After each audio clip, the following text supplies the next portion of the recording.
Hello, my name is Om Prakash Kumar. Let's continue our chapter Control and Coordination. In the previous class, we have already discussed chemical coordination in plants. Now in this class, we have discussed chemical coordination in animals. या आप बोल सकते हैं endocrine system. Endocrine system के बारे में अगर हम बात करें तो बायोलॉजी का वो ब्रांच जिसमें इंडोक्राइन सिस्टम के बारे में स्टडी कराया जाता है या उसके फिजियोलॉजी के बारे में, तो उसको हम लोग इंडोक्राइनोलॉजी कहते हैं। और बात करें कि इसके फादर कौन थे, थॉमस एडिसन थे। केमिकल्स कहने का मतलब हमारे बॉडी में फ्लो जो होते हैं उसको हम जनरली हार्मोन्स कहते हैं। अब ये हार्मोन जो होते हैं किसी ग्लैंड के थ्रू क्या करते हैं, फ्लो होते हैं। तो उसी के बारे में आज हम लोग को पढ़ना है। चलिए पढ़ते देखते हैं। The branch of biology which deals with the study of endocrine system and its physiology is known as endocrinology। यही बताया कि मैंने बायोलॉजी का वो ब्रांच जिसमें हम लोग इंडोक्राइन सिस्टम के या उसके फिजियोलॉजी के बारे में पढ़ते हैं, तो उसको हम लोग क्या कहते हैं, इंडोक्राइनोलॉजी कहते हैं। Thomas Addison is known as father of endocrinology. मैंने ये भी बताया कि थॉमस एडिसन को फादर बोला गया है इंडोक्राइनोलॉजी का। The gland which pour their secretion directly in the blood are called endocrine glands। कहने का मतलब यह है कि जिस ग्लैंड में ब्लड के थ्रू सिक्रीशन होता है उसको हम लोग इंडोक्राइन ग्लैंड कहते हैं। इंडो का मतलब अंदर, मतलब उसके अंदर अंदर ग्लैंड्स के अंदर फ्लो होगा, ये चीज ध्यान दीजिएगा, इसलिए इसको इंडोक्राइन ग्लैंड बोलते हैं। ये चीज याद है, इंडो मतलब अंदर। The gland lack duct, so these glands are called ductless gland। मतलब इसमें डक्ट्स की कमी होती है, मतलब ऐसे डक्ट जिनमें डक्ट्स की कमी होती है उसे हम लोग डक्टलेस ग्लैंड कहते हैं। एग्जांपल के लिए thyroid gland and parathyroid gland, मतलब ये थायराइड एंड पैराथायराइड ग्लैंड इसके क्या है, एग्जांपल्स है ये सभी ग्लैंड्स के। वेयर जबकि the gland which with duct are called exocrine gland, मतलब जिस डक्ट में, जिस ग्लैंड में डक्ट होते हैं उसको हम लोग कहते हैं एक्सोक्राइन ग्लैंड। जैसे कि आपका हो गया स्वेट ग्लैंड, सलेवरी ग्लैंड, मतलब स्वेट ग्लैंड और सलेवरी ग्लैंड आपका क्या, एक्सोक्राइन ग्लैंड के एग्जांपल्स। पेनक्रियाज जो होता है वो दोनों ग्लैंड का एग्जांपल होता है, यानी कि एक्सोक्राइन एंड इंडोक्राइन। जब ये मिक्सअप है दोनों का तो इसीलिए हम लोग इसको मिक्स ग्लैंड भी बोल सकते हैं, कॉमन ग्लैंड भी बोल सकते हैं और हेटेरोक्राइन ग्लैंड भी बोल सकते हैं। मतलब इसमें यही बताया गया है, सिंपली अगर हम लोग समराइज करके बात करें तो बायोलॉजी के वो ब्रांच जिसमें हम लोग इंडोक्राइन सिस्टम के बारे में पढ़ते हैं और उसके फिजियोलॉजी के बारे में पढ़ेंगे, तो उसको हम लोग क्या कहेंगे, इंडोक्राइनोलॉजी। और इनके फादर की बात करें तो थॉमस एडिसन है। अब वैसे ग्लैंड जो डायरेक्टली ब्लड में क्या करते हैं, सीक्रेट होते हैं, उनको हम लोग क्या कहते हैं, इंडोक्राइन ग्लैंड कहते हैं। और इस तरीके के ग्लैंड में क्या होता है, डक्ट्स की कमी होती है, ये चीज ध्यान दीजिएगा। मतलब इनमें क्या होता है, डक्ट बिल्कुल नहीं होता है, मतलब थोड़ा कमी होता है, इसलिए इसको हम लोग डक्टलेस ग्लैंड कहते हैं। जिसमें आपका एग्जाम्पल क्या बताया गया, थायराइड एंड पैराथायराइड। अब हम बात करते हैं कि वैसे ग्लैंड जो कि मतलब वैसे ग्लैंड जो डक्ट के साथ आपका फ्लो होते हैं, मतलब सीक्रेट होते हैं, उनको क्या कहते हैं, तो उनको हम लोग एक्सोक्राइन ग्लैंड कहते हैं। जिसमें एग्जांपल आपका क्या बताया गया, sweat gland and salivary gland. And next बात करें कि पेनक्रियाज एक ऐसा ग्लैंड है जो इन दोनों ग्लैंड का क्या होता है, मिक्सअप होता है, इसलिए इसको हम लोग मिक्सअप ग्लैंड कहते हैं, मतलब मिक्स ग्लैंड। फिर आप बोल सकते हैं इसको कॉमन ग्लैंड भी और हेटेरोक्राइन ग्लैंड भी। आई होप कि आपको इसमें कोई प्रॉब्लम नहीं होगा। जल्दी से इसका स्क्रीनशॉट लीजिए, हम लोग आगे बढ़ते हैं।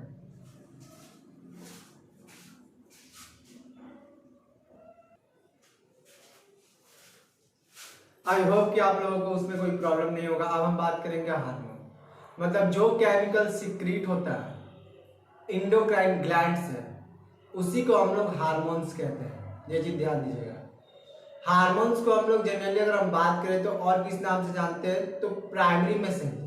क्योंकि हार्मोन्स क्या होते हैं, जैसे जैसे हम डेवलप्ड होते हैं वैसे वैसे हमारे बॉडी में केमिकली चेंज होना शुरू होता है। इसीलिए अब जो कि ये केमिकल से तुम्हारा निकलता है, सेक्रेट होता है, मतलब चेंज होता है, इसीलिए इसको हम लोग केमिकल मैसेंजर भी कहते हैं।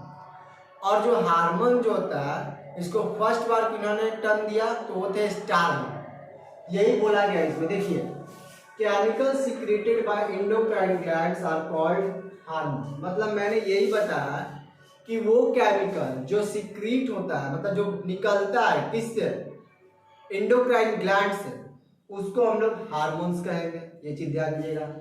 The term hormone was coined by Starling, मतलब स्टार्लिंग जो थे उन्होंने फर्स्ट बार इस हार्मोन वर्ड का क्या किया था, कॉइन किया था। Hormones are also called primary messenger. मैंने यही बताया कि हार्मोन जो होते हैं हमारे बॉडी के जैसे ग्रोथ होना शुरू होता है तो बहुत सारे केमिकली चेंज देखने को मिलते हैं, इसलिए इसको हम लोग प्राइमरी मैसेंजर भी कहते हैं और केमिकल मैसेंजर भी कहते हैं, ये दोनों कहते हैं। अब यहाँ पर एक डायग्राम बताया गया, तो ये आपका एक ब्लड स्ट्रीम है। ब्लड स्ट्रीम मतलब जहां पर ब्लड फ्लो होता है, और यहाँ पर एक ग्लैंड है जो कि क्या कर रहा है, ब्लड में आपका क्या मिला रहा है, मतलब केमिकल सीक्रेट और ब्लड में मिला रहा है, यानी कि हार्मोन आपके बॉडी में इस तरीके से जा रहा है। और जहां जहां टारगेट सेल करने, मतलब जिन जिन जगहों पर जिस सेल को आपको जो हार्मोन देना है वो उसको क्या कर देगा, प्रोवाइड कर देगा सेल्स को। आई होप कि आपको इसमें कोई प्रॉब्लम नहीं है। इसमें जनरली अगर हम समराइजेशन की बात करें, शॉर्ट समरी में देखें, तो हमको यही बताया गया कि हार्मोन किसको कहेंगे, तो जो केमिकल सीक्रेट होता है एंडोक्राइन ग्लैंड से, तो वो हार्मोन होता है। टर्म जो था ये कौन दिया था इसने, तो स्टार्लिंग ने दिया। और इसको हम लोग प्राइमरी मैसेंजर भी कहते हैं और केमिकल मैसेंजर भी कहते हैं, क्योंकि ये केमिकल होता है इसलिए इसको हम लोग केमिकल मैसेंजर भी बोल देते हैं। अब प्राइमरी इसलिए क्योंकि जैसे जैसे हम लोग बड़ा होते हैं वैसे वैसे हमारे बॉडी में बहुत सारे डेवलपमेंट देखने को मिलता है। और एक एग्जाम्पल बताएगा किस तरीके से ब्लड में ये फ्लो होता है। आई होप कि आपको कोई प्रॉब्लम ना होगा। जल्दी से इसको स्क्रीनशॉट लीजिए, फिर हम लोग आगे बात करते हैं।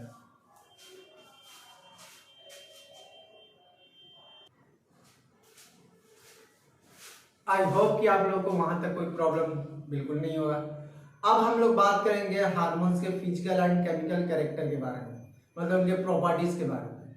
हार्मोन जो होता है एक बार यूज होने के बाद वो डिस्ट्रॉयड हो जाता है, ये चीज ध्यान दीजिएगा।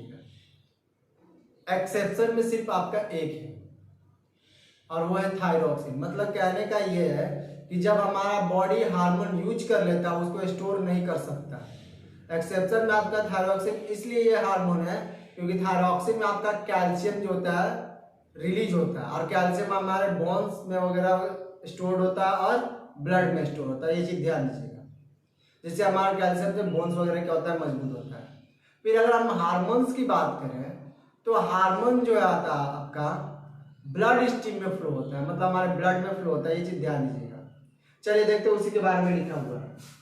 These are secreted by endocrine glands। मैंने यही बताया पहले भी, हम लोग यही बात की है कि जो केमिकल सीक्रेट होता है एंडोक्राइन ग्लैंड से उसी को हार्मोन कहते हैं। तो पहला पॉइंट वही लिखा गया कि these are secreted by endocrine gland, मतलब ये उससे क्या होता है, सीक्रेट होता है। किससे, एंडोक्राइन ग्लैंड से। Hormones are secreted only when it is required, मतलब जब हमारे बॉडी को ऐसा लगेगा कि अब हार्मोन रिलीज करने का टाइम आ गया है तभी वो क्या करेगा, उसको रिलीज करेगा, जब उसको जरूरत होगा तभी। ये चीज हमेशा ध्यान दीजिएगा। Their secretion is regulated by feedback mechanism. कहने का मतलब ये होता है कि जब आपके बॉडी को लगेगा, मतलब ये सारा जो हमारा हार्मोन्स होता है एक्चुअली इसको कंट्रोल करने के लिए हमारा ब्रेन होता है, जिसमें हमारा पहला पार्ट होगा पिट्यूटरी ग्लैंड, उसको हम लोग मास्टर ग्लैंड भी कहते हैं। ये चीज ध्यान दीजिएगा।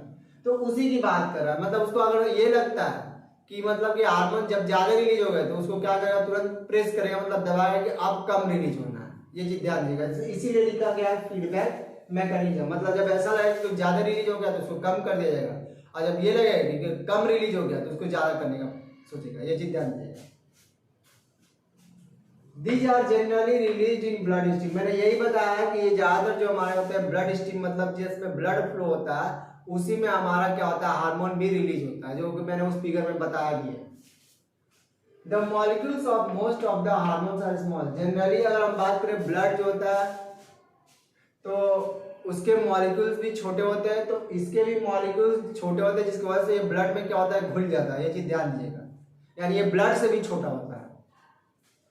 There molecular weight is low. अब जब इसके मॉलिक्यूल छोटे हैं तो ऑब्वियस सा बात है कि इसके मॉलिक्यूलर वेट भी क्या होंगे, वो कम ही होंगे। ये चीज ध्यान दीजिएगा। Their secretion is always in very small quantity, मतलब ज्यादातर जो ये सीक्रेट होते हैं वो बहुत ही छोटे क्वांटिटी में होते हैं। Hormones are destroyed after use, that is hormones can not be stored in the body. मैंने यही बताया कि हार्मोन जब एक बार रिलीज होता है तो वर्क करने के बाद डिस्ट्रॉय होता है, मतलब कि कभी भी हमारे बॉडी में स्टोर नहीं हो सकता है। एक्सेप्शन में आपको बताया गया थायरॉक्सिन, क्योंकि थायरॉक्सिन में क्या होता है, कैल्शियम होता है, वो कैल्शियम नेचर का होता है, इसीलिए क्योंकि कैल्शियम हमारे बॉडी में स्टोर हो जाता है, क्योंकि बोन्स वगैरह जो होता है हमारा मजबूत कैल्शियम वगैरह सही होता है। तो अगर हम बात करें इसमें छोटे में, अगर हम लोग समराइज करते हैं, इसमें हम लोगों ने क्या पढ़ा, इसमें हम लोगों ने यही पढ़ा कि जो केमिकल सब्सटेंस यानी कि जो हार्मोन्स होते हैं वो फ्लो कहाँ पर होते हैं, तो ब्लड स्ट्रीम में होते हैं। इनके मॉलिक्यूल्स बहुत ही छोटे होते हैं, जिसकी वजह से ये ब्लड में क्या होते हैं, घुल जाते हैं। अब इनके मॉलिक्यूल छोटे हैं, जिसकी वजह से इसका मॉलिक्यूलर वेट भी क्या होता है, छोटा होता है। अब बात करते हैं कि जो भी हमारा हार्मोन जो रिलीज होता है, मतलब जो सीक्रेट होता है, वो बहुत ही स्मॉल क्वांटिटीज में होता है। उसके बाद हम लोगों ने ये पढ़ा कि एक बार हार्मोन्स यूज होने के बाद वो डिस्ट्रॉय मतलब खत्म हो जाते हैं, कभी भी बॉडी में वो स्टोर नहीं हो सकते हैं। एक्सेप्शन में क्या बताया गया, तो थायरॉक्सिन बताया गया, क्योंकि थायरॉक्सिन हमारे बॉडी में अगर बात करें तो कैल्शियम के फॉर्म में वो स्टोर हो जाता है। अब हार्मोन से निकलते कहाँ से, तो ऑलरेडी मैंने बताया इंडोक्राइन ग्लैंड से, तो वही इसमें भी लिखा हुआ था कि सेक्रेटेड कहाँ से होते हैं, इंडोक्राइन ग्लैंड से ही होते हैं। अब नेक्स्ट बात करें कि जब हार्मोन को जब जरूरत होता है तभी हार्मोन रिलीज होता है, और इसको रिलीज करने का हमारा ब्रेन क्या ग्लैंड होता है वो बताता है, जो कि हम लोग इसके नेक्स्ट पार्ट में पढ़ेंगे। ओके, उसके बाद क्या बताया गया कि इसको हम लोग फीडबैक मैकेनिज्म पर ये क्या करता है, अपने आप को रेगुलेट करता है, मतलब कम बेसी करते रहता है। आई होप कि आपको इसमें कोई प्रॉब्लम नहीं होगा, जल्दी से इसका स्क्रीनशॉट लीजिए।